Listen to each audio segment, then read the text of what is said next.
Welcome to the 1099 ETC program. This tutorial covers instructions for e-filing the 944 forms in AMS payroll.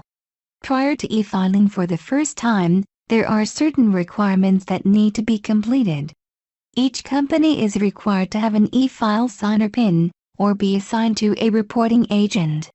An account for e-file services must be set up. This includes a username and password, which will be used to log into a secure connection to transmit the data. And if the tax payment is included in the e-file, a payer's bank account must be set up. In order to e-file the 944, either a reporting agent PIN or an e-file signer PIN must be acquired first. Please allow plenty of time to file for these PINs, since the 944 cannot be e-filed without them. Please review the videos for reporting agent and non-reporting agent setup. Select e-file.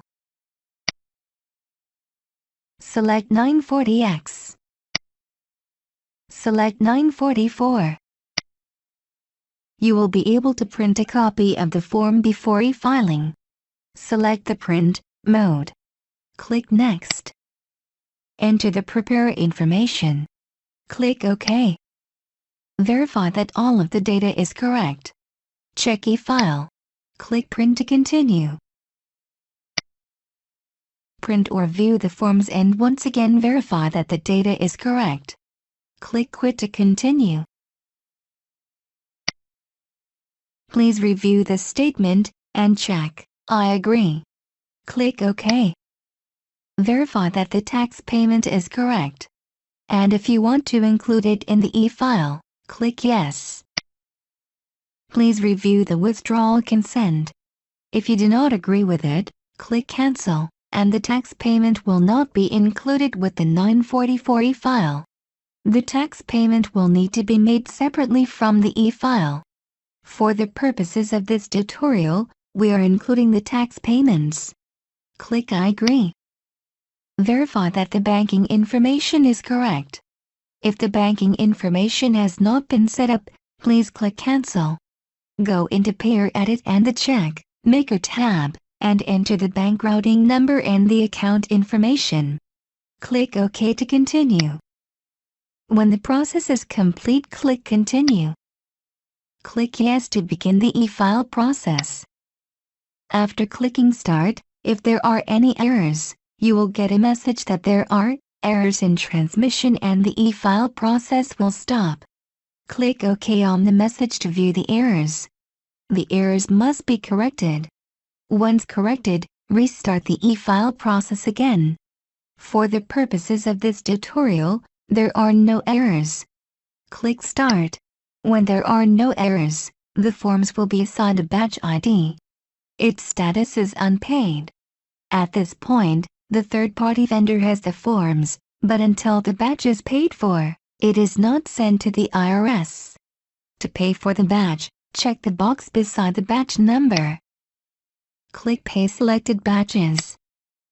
If the batch is ready to be processed, confirm that the batch number is correct.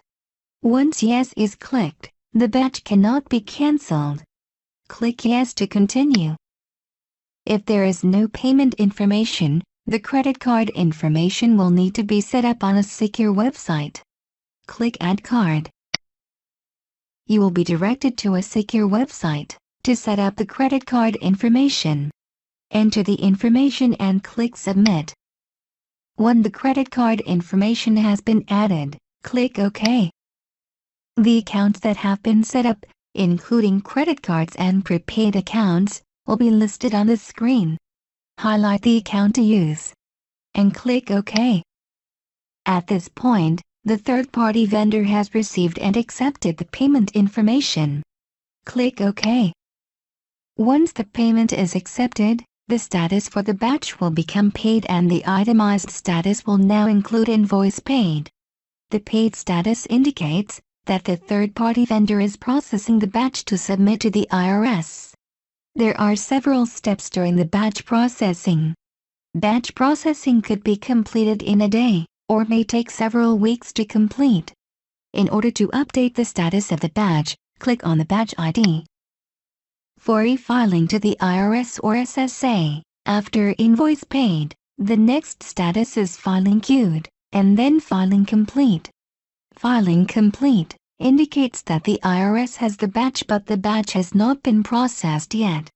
Filing accepted means that the IRS has processed the batch, and they have accepted them.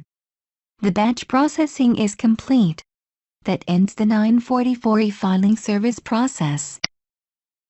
For further questions, please review the frequently asked questions on the AMS website, or refer to the help files for additional information. Technical support can be reached by email, fax or phone. Thank you for using the 1099 etc. program. Have a great day.